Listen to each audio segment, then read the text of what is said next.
All right, so this is the last lecture on California.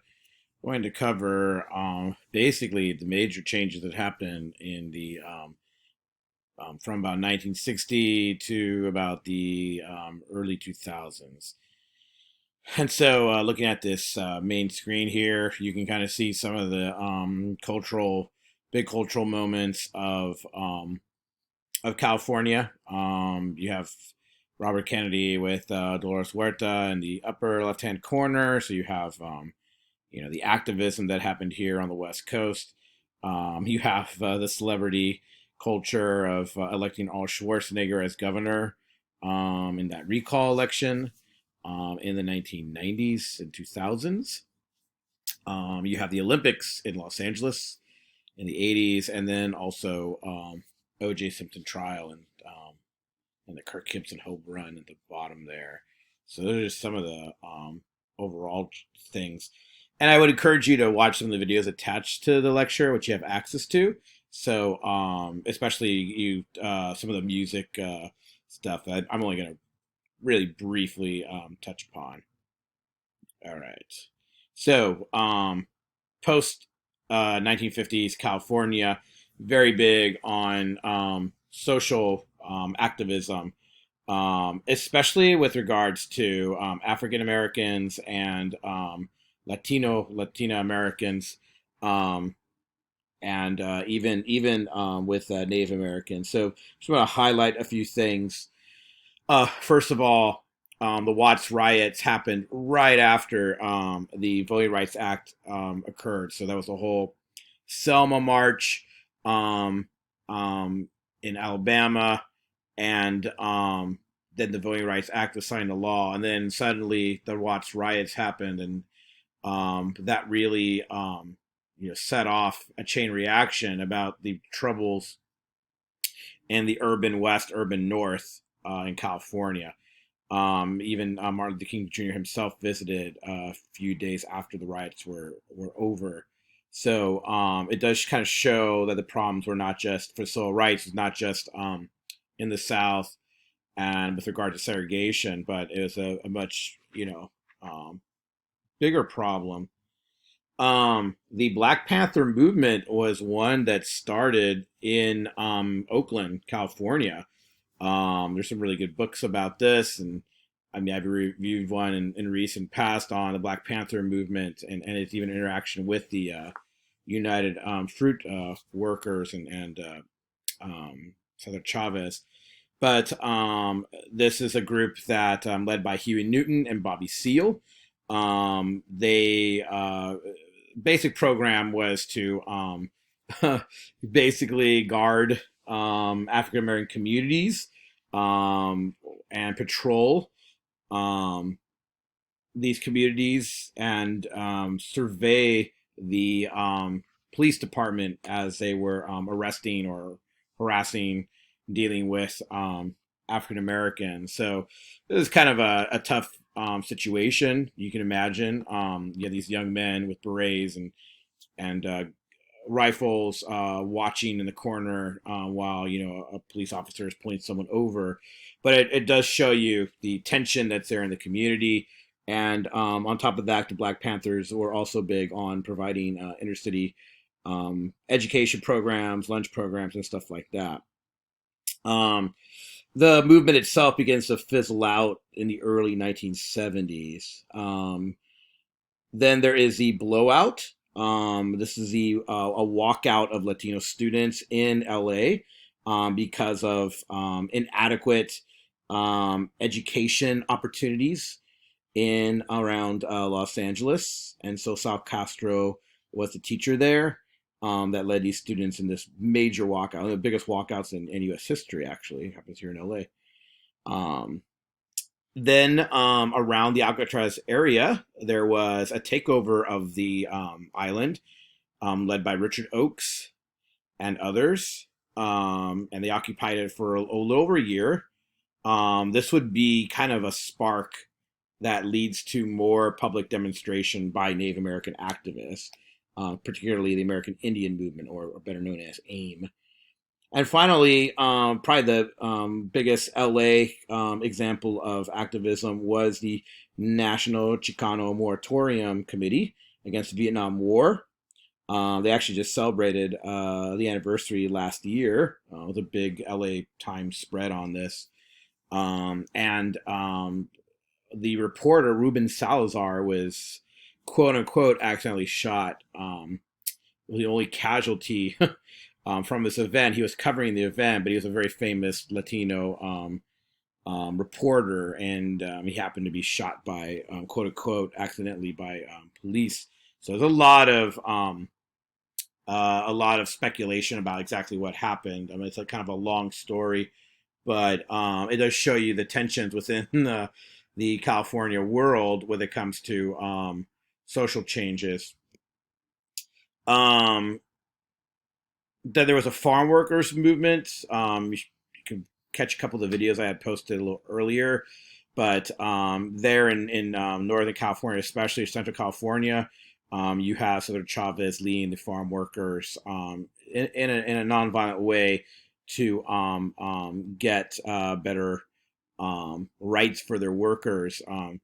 It's actually the Filipino farm workers that started the Delano grape strike, and the United Farm Workers movement came along with it. At that point, then Chavez lead the Delano March, so the farm workers march all the way to Sacramento, about 300 miles, and then probably most famously, he's pushing for this boycott, and went on this almost month-long fast, and that would lead to the famous photo op with RFK, Robert Kennedy, in 1968, a few months before Kennedy was assassinated again in California.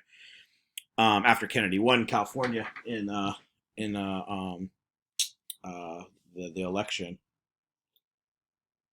Um, so the farm workers movement is probably most famous outside of all the stuff Senator Chavez did, for being the first union contracts in California signed with the growers.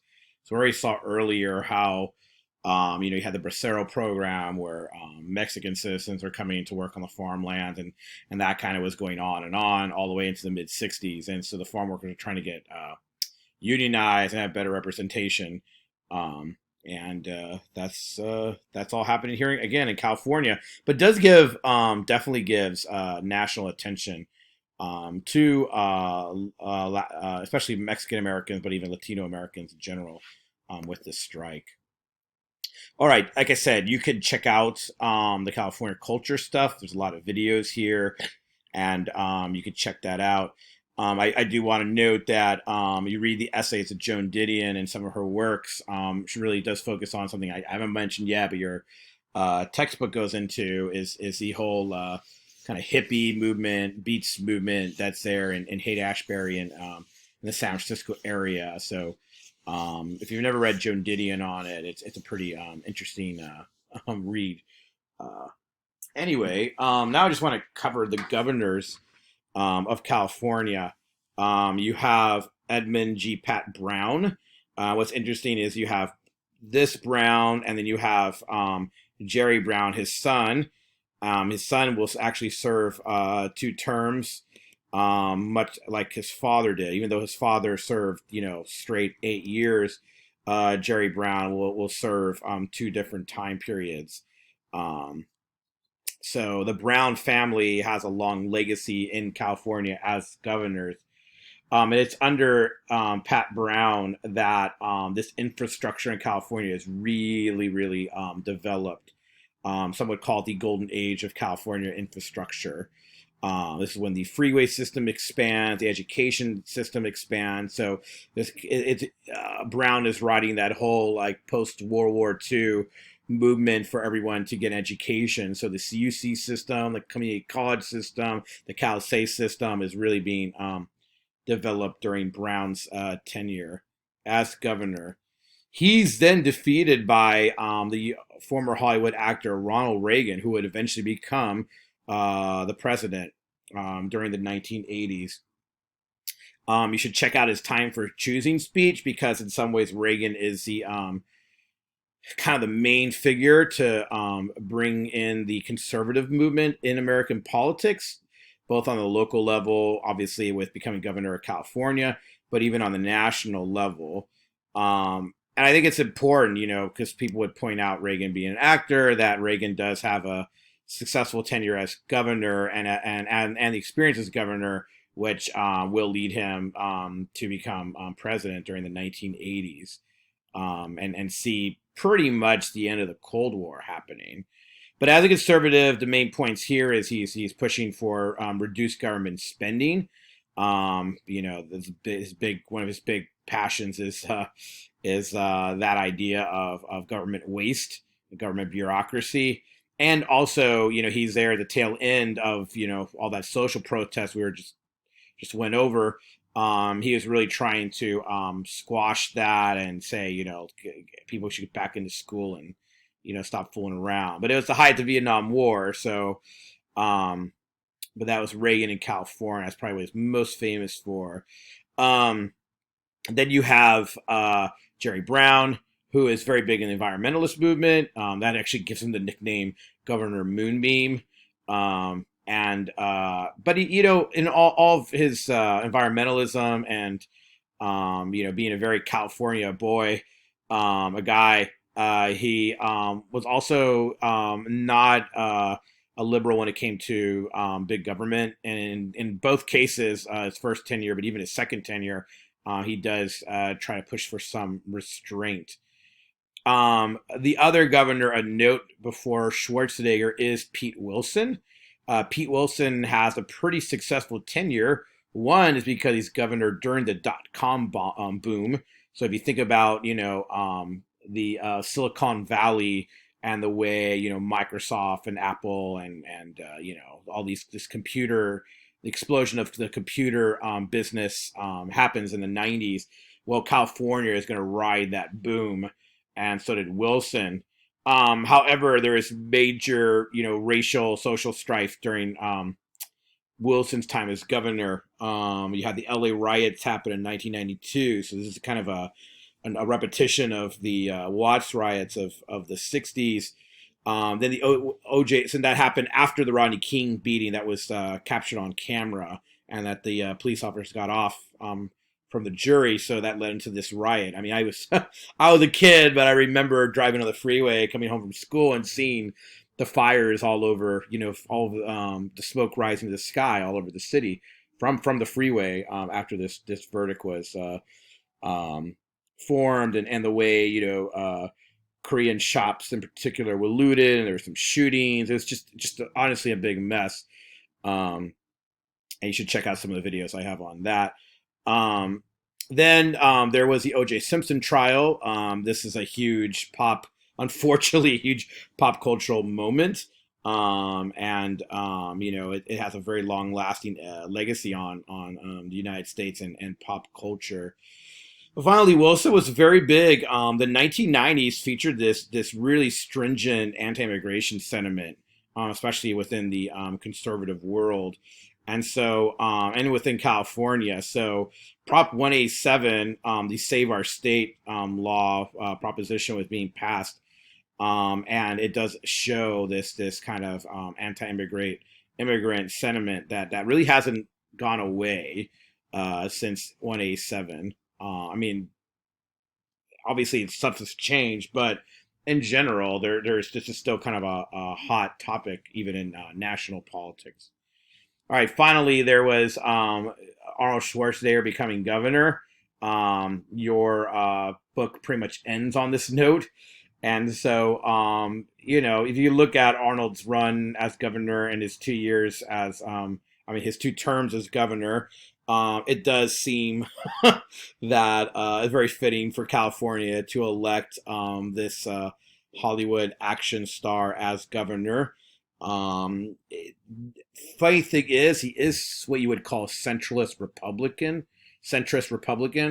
In other words, he's not socially conservative; he's more fiscally conservative, and that again kind of runs into opposition to the California legislator.